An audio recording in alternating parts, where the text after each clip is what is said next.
Kalibala lwaki Seeke abantu bagirwanira nnyo? Kalibala tukubire ettooki.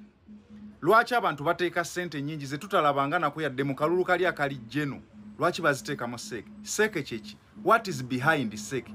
Lwaki abantu abadde mu positions nga ba deputy speaker, aba speaker, aba minister, ababaddeko balwana okuddako n'abalala baagala olinnyako? Lwaki wabeerawo? Lwaki President Museveni atuuka okubeera mu kifo ekkolo n'avaawo saa 8 ogw'ekiro ng'amoga bw'ati? What is behind Seeke? Uliriza. Seeke, it is a Central Executive Committee. Ke kakiiko ak'oku ntikko akafuga ekibiina ekya NRM.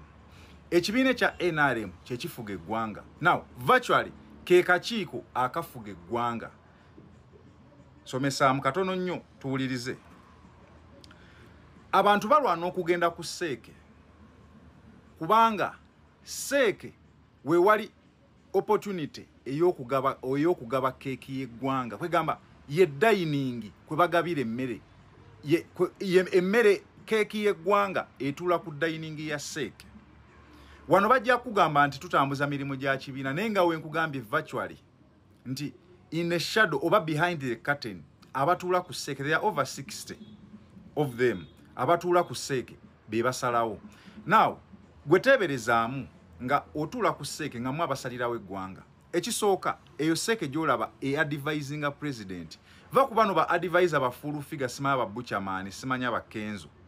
Ba advisor abatuufu abo just abawa bwibifo n'agamba bakyali bange mubeerekaawo.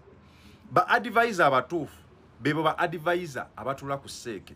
Era ba insider bagamba nti n'abamu n'olumu president ajjanga alina ekirowoozo bo ne bakikuba ne bamuwa ekirala era ne bamuwabula n'omuwabula ne bamugamba president kino wakoze kino si kituufu. Now just imagine nga gwe alaba video eno nga gwe atula ku olukiiko olutuuka n'okuwabula president ebyaddala ng'oggyeko bano ba full figure. Ekyo kimu. Ekyokubiri, eyo Seeke ekola decision making eziri political. Nti buli woolaba ebyobufuzi bya Uganda we bitambula kati gwe nga woobiraba kati we biri. Biiti mateeka, biiti bintu mu parliamenti, biiti misolo, biiti ebisinga ku byo President Museveni asooka kutuula n'abaseeka abo n'ayogera nabyo. Kitegeeza waliwo obuyinza. Waliwo ba minisita abamu oba abakozi ba president ba advisor nga bukyanga bawo mulimu tebamulabangako emyaka 5 oba 10 nga tebamumeetingangako. Naye Seeke ewa opportunity omuntu ekitono ennyo buli mwezi okusinkana President Museveni at least omulundi gumu. Kati nga bwe tuli mu hiiti y'ebyobufuzi kati nti basobola n'okumusisinkana emirundi kati buno obudde nti mu mwezi basobola omusisinkana emirundi 4. Muga Katonda mu ggulu nkukakasa ebigambo bino ng'osobola okusinkana president w'eggwanga emirundi 4 omwezi tosobola kusigala kyekimu. Biki ebijjiramu? Buli wobeera ng'osinkana president emirundi mingi kitegeeza osobola n'okubaako engeri gy'oinfluencingamu ebintu byo oba ebintu byo by'oyagala ne biyitawo. Waliwo abantu abamu kati wano ku ssente wenzija waliwo abamu abo bolaba batula ku Seeke abakolerako diiru eza ssente nnyingi. Investors ze ayagala kumuguza ttaka oba kumuwa ttaka simanya yiika 2 mu Namanve naye talina ngeri gyatukawa president kumulaga kikyaleese kumukkiriza president akkirize bamuwe ettaka eryo bamuwe tax holidays bamuggyeko omusolo bamukole kiba bamuwe ettaka bamuwongeremu ne ssente muzaze nazo. Kati abasinga batera nnyo kwesa bamemba ba Seeke abo. Bamemba ba Seeke ne batwala idea eyo ne bagiraga president n'alyoka asinkana abantu bano then ne bakwatagana mu ngeri eyo. Ekyo si kitono era ssente awo ziikawo nnyo kyobola abantu bateekamu ssente zivaayo mu ngeri eyo. Waliwo approving major appointments by the party. Waliwo appointments nyingi. Mulimu ez'aba ministers, mulimu eza cabinet, of course cabinet ministers, mulimu n'eza parliamentary appointments oba ziyite parliamentary candidature.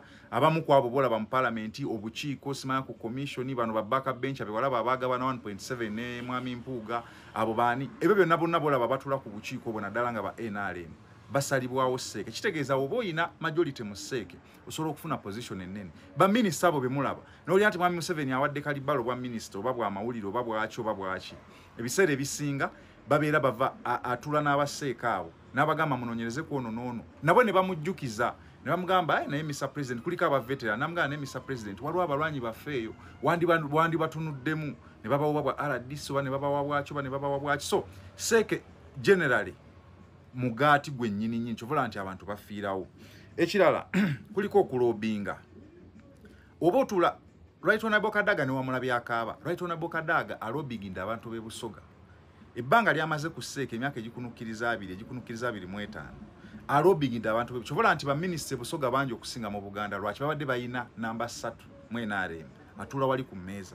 Kati nga president watuuka okugaba bwa minister aleeta amannya Kadaga naga waliwo Namuganza waliwo ono kati ogenda okulaba nga abasinga ku bo president abatunuddemu kubanga naye yeebuuza olaba omuntu abeera chairman wa kyalo obanze waneeno ku business yange ninga neebuuza nyina abantu be neebuuzaako kino tukikole kita kati ate president w'eggwanga kati abantu be yeebuuzaako beebo gwe kuba mwakafaananyi nga president yeebuuza ku gwe kino tukikole tutya nga gwe yeebuuzaako oyinza obutateekamu buwumbi na buwumbi so ekyo nakyo tukiyige then waliwo survival wano wetugenda waliwo engeri ya transition kyobola nti abasinga nga Bakadaga abatali submissive eri Mwami Museveni walabye nti nno baabakubye waliwo transition Mwami Museveni agala kuleeta mutabani we kakati abasinga ku bo okusurvivinga mu government eddako eya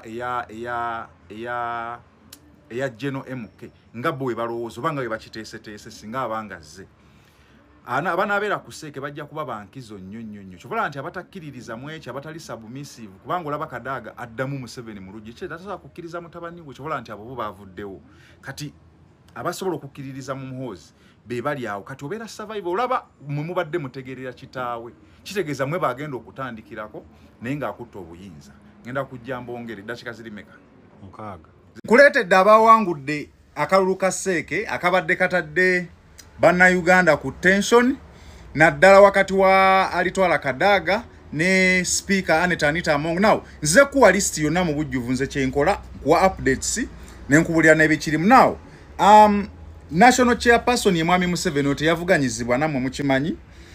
First national vice chairperson Alhaji Moses Kigongo naye yavuganyizibwa waliwo abali bamuvuganya naye ne boogerezeganya nabo ne badde ebbali. Ono ne tata wa Nambi Farida mubajjukiza nnyo. Nambi Farida yoli azoganya na Lukoole eri mu Kawempe North oyo naye yavuganyiziddwa. So nga ate second national vice chairperson w'abakyala ye omukulu Right Honorable Anita Among nga yawangudde Kadaga yamuwangulidde ku 95%. 95 yamukubye nnyo. And now vice chairperson owa Northern Region simulala ye Dennis Hamson Obua ngono yawangudde abawerako okuli Sam Engola okuli Kidega n'abalala. So nga ate owa Central Kyeyune Haruna Kasolo abakyala baagala ki ono yawangudde omusajja gwe bayita Moses Kalisa Kalango ave Kayunga ono y'omu mu bantu ababadde mu kalulu ka Seeke asinga obutayagalwa bantu olw'okuba nti n'erinnya lye ligambibwa mbu yenyigira nnyo mu bubbi bw'ettaka. Now owa Western ye Chris bali omu nsi ono ye yabaddeko era yazzeeko nga yawangudde abantu okwabadde Innocent Atuhe Byaruhanga Kamuganga n'abalala. So nga ate owa Eastern ye David Calvin Echodu ono Echodu yawangudde oluvannyuma lwa munne mukula okuva mu race n'amala n'agamba nti njirekedde Echodu n'atwala obwa Eastern. So nga ate Kampala Salimu Uhuru ono Salimu Uhuru yazze mu kifo kya Singi Katongole era yamuwangudde era n'abalala bangi nnyo ababadde Kampala awo but still Kalamoja John Baptist Loki naye yawangudde. So nga ate aba special interest groups be bana abantu abakiikirira abantu abali special bavubuka bakozi ba female bwe batyo. Then owa Veterans League ayakiikirira abazirwanako ye retired Lieutenant Moses Mushabe ono yawangudde retired Major General Jim Muhwezi yamuwangudde. Women's League Adrian Kobusinje yawangudde Women's League chairperson wa Workers League alina Yitira Kajala naye yawangudde. So nga ate wa People with Disabilities oba abaliko obulemu league eyo Shafik Mwanje yajiwangudde. So nga ate Elders League abakuze chairperson wa Elders League ku Seeke ye Penny Businje. Now Historical Leaders Forum oba abakulembeze aba historical abebyafaayo forum eyo kose liko bangi ne chairman wayo ye retired Colonel Tom Butime.